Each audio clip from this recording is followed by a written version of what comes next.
இறைவனுக்கு நன்றி. ரொம்ப ஒரு அற்புதமான ஒரு தருணம். இப்படி ஒரு படத்தை எடுத்து இந்த இடத்துக்கு கொண்டு வந்து நிறுத்துறது எவ்வளவு கடினமான ஒரு வேலைன்னு எனக்கு தெரியும். இங்கே இவ்வளவு பேர் கூடியிருக்கிறது மீராவுக்காக. நண்பா, காத்திருந்த காலமெல்லாம் ஒரு முடிவுக்கு வந்துருச்சுன்னு நினைக்கிறேன். இந்த படம் ஒரு மிகப்பெரிய வெற்றியை உங்களுக்கு கொடுக்கும், இறைவன் ஆசீர்வாதத்தில். ஏன்னா மீராவோட முதல் படத்துலேருந்து பயணப்பட்டுக்கிட்டே இருக்கேன். ஒவ்வொரு படைப்புலையும் ஏதோ ஒன்று நடந்துடும், ஏதோ ஒரு மேஜிக் நடந்துடும், நண்பன் ஜெயிச்சிருவான் அப்படின்னு சொல்லி ஆசைப்பட்டுக்கிட்டே இருக்கிறேன். இந்த படத்தில் அந்த ஆசை நிறைவேறிடும் அப்படின்ற ஒரு நம்பிக்கை வந்திருக்கு. ரொம்ப மகிழ்ச்சி. இறைவனுக்கு நன்றி. ஒரு உணர்வு பூர்வமான ஒரு படைப்பை பார்த்த மாதிரி இருந்தது. ஏன்னா படம் நான் பார்க்கல, 2-3 முறை கூப்பிட்டாங்க, நான் இங்கே இல்லை. இந்த ட்ரெய்லர்ஸ் பார்த்ததில், அந்த சாங் பார்த்ததுலேயே ரொம்ப ஒரு ஆழமான ஒரு அன்பை போதிக்கக்கூடிய ஒரு படைப்பாக தெரியுது. மீரா கதிரவன் இயக்குனர், சாம் சிஎஸ் இசை, படத்தோட பேர் ஹபீபி.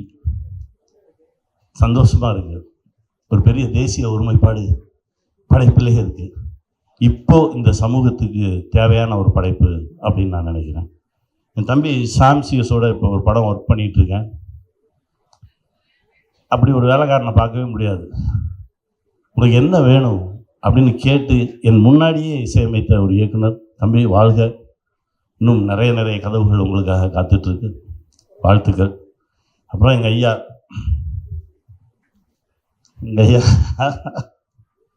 எட்டுப்பட்டி ராசா. அப்போல்லாம் கேசட்டில் நீங்கள் சொல்லியிருப்பீங்க காட்சிகளை. கஸ்தூரி பாண்டியன் உட்கார்ந்து எழுதிட்டு இருப்பார். அப்புறம் நம்ம கண்ணனும் இருப்பான். உங்களுடைய உச்சரிப்பை கேட்டு வியந்துக்கிட்டே இருப்பேன். ஏன்னா இரவு மட்டும்தான் வருவேன் அலுவலகத்தில். உங்கள் அலுவலகத்தில் உங்களுக்கே தெரியாமல் ஒரு 3 மாதம் தங்கியிருந்தேன் நான். ஒவ்வொரு நாள் இரவும் நீங்கள் சொல்கிற அந்த காட்சிகளை கேட்டு அப்போ தான் சொல்லுவான் பாண்டியன், இந்த மாதிரி 100 கேசட் இருக்கு எங்கள் டேரக்டர்கிட்ட, அத்தனை கதை வச்சுருக்காரு தெரியுமா அப்படின்னு சொல்லுவான். அந்த ஏற்ற இறக்கங்கள், நீங்கள் கோபமாக பேசுகிறது, காதலோடு பேசுகிறது, அன்போடு பேசுகிறது, இது எல்லாத்தையுமே கேட்டு இவருக்குள்ள இவ்வளவு ஆழமான ஒரு நடிகன் இருக்கானே நான் வியந்திருக்கேன். அதை இப்போ பார்க்குறதுக்கான ஒரு வாய்ப்பு. ரொம்ப சந்தோஷம். இப்போவும் உங்களை பார்த்தவொன்னே தான் ஞாபகத்துக்கு இந்த ஆஃபீஸ் பாய் கோபின்னு ஒரு பையன். ஆத்தா வந்து காசு கொடுக்கும், அவன் சாப்பாடு வாங்கிட்டு வருவான். சாப்பாடும் கொடுத்துட்டு ஒரு 10 ரூபா கையிலையும் கொடுப்பான். போனேன் இப்போது ட்ரை பண்ணு, இங்கேயே சுற்றி வராத, இங்கே நிறைய பேர் இருக்காங்க, உனக்கு இங்கெல்லாம் வேலை கிடைக்காது அப்படின்னு சொல்லி அனுப்பிச்சி விடுவான். அதெல்லாம் நினைவுக்கு வந்தது.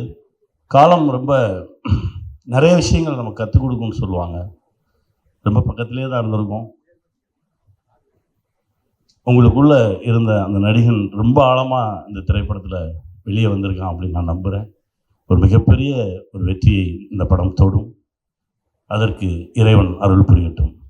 வாழ்வோம், வெல்வோம்.